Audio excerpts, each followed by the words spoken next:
В эфире программа «Актуальное интервью», в студии Дарья Короленкова. Здравствуйте. Сегодня 24 февраля, ровно 4 года с начала специальной военной операции.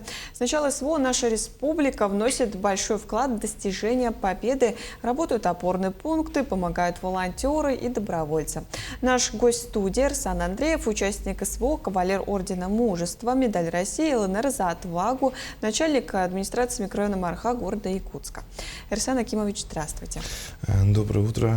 Спасибо за то, что пригласили. Расскажите, пожалуйста, когда вы сами лично отправились на зону СВО и где служили, собственно? На территории проведения специальной военной операции я уехал в ноябре 2022 года, когда все начиналось. Служил я в Купянском направлении, в Харьковской области, село Ягодное. А как проходила у вас там служба? С какого года? Кем служили? Поначалу я служил оператором беспилотных летательных систем, оператором дрона, вкратце говоря. Потом во второй командировке был назначен командиром отделения отдельного взвода армейской разведки. Можете рассказать про бой, который был самый сложный, или итогом которого стала медаль за отвагу ваша? Самый сложный бой для каждого солдата, для каждого бойца, как я полагаю, это его первый бой. Первый бой у нас прошел 28 декабря 2022 года, уже под конец года получается. Если так сказать, да. В 2022 году не секрет, то, что враг наступал, и задача наших была сдерживать наступление врага, да. В тот день враг бомбил нас, получается. Противником проводился артподготовка, 48-часовая артподготовка, по итогам которых моего напарника затрехсотило, и по итогам которых нами успешно было уничтожено 3 опорных пункта и 1 минометная позиция. Эрсан Акимович, с начала СВО наша республика вносит такой большой вклад в достижение победы. И что бы вы подчеркнули в этом направлении, и как лично вы ощутили на себе поддержку как участник СВО? Я бы подчеркнул то, что республика, жители республики, волонтеры и все те люди, которые не стояли в стороне, они не относились равнодушно и помогали всем, что имели. Пользуясь моментом, хотел бы поблагодарить команду Куркутова Георгия Сергеевича, так как он неоднократно оказывал нам материальную и гуманитарную помощь в зоне в то время, когда мы находились, и волонтеров Белгородской и нашего фонда «Якутия с тобой». А как волонтеры оказывали поддержку уже на местах?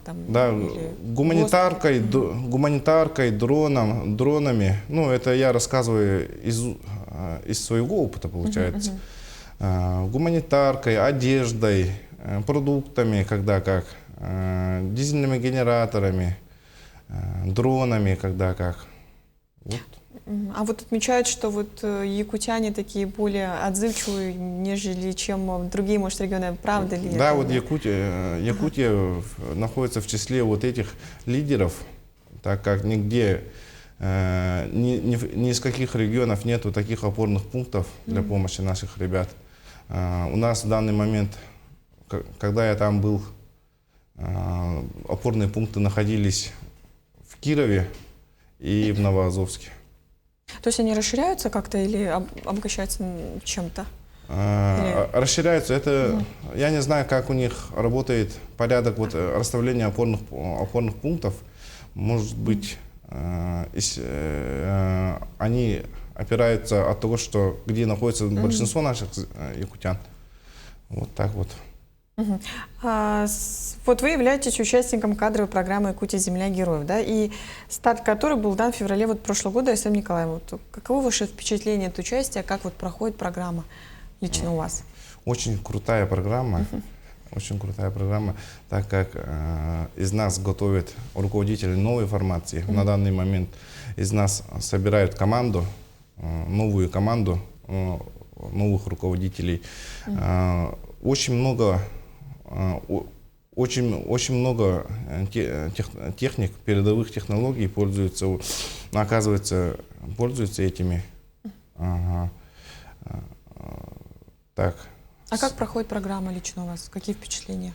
Ну, на данный момент я прохожу стажировку, крайнюю стажировку. После данной стажировки у меня уже преддипломная работа. Дипломная работа – это как мы в конце защищаем проекты. Весь год, то бишь, каждый курсант Якутии Земля Героев делает проект, потом внедряет. К концу программы мы должны внедрить эти программы.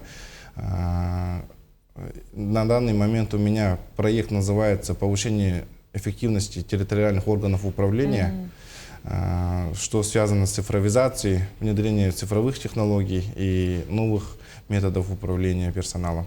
А вот почему именно такое направление? Ну, данное направление связано с тем, что я самолично являюсь работником, и для данный проект делается именно вот, так сказать, непосредственно для таких работников, как я, для работников, которые работают с людьми. А вот сложно руководить микрорайоном Арха, и вот какие у вас планы? Вот вы строите по дальнейшему развитию вот территории, да, и вот, может быть, помогает ли вам опыт, приобретенный во время обучения? Ну, вообще, в самом микрорайоне жителей насчитывается около 30 тысяч. Это как взять отдельный улус нашей республики. Масштаб вот такой большой. А полученный опыт с данной программы, конечно, внедряется, помогает, так как в данный момент мною интегрировано в работу два метода. Это по обращению граждан у нас получается нововведение и вообще в менеджментом в целом. Это вот обратная связь имеете в виду, да, с жителями микрорайона? Да, обратная связь с жителями и в плане управления персоналом. А, это вот как?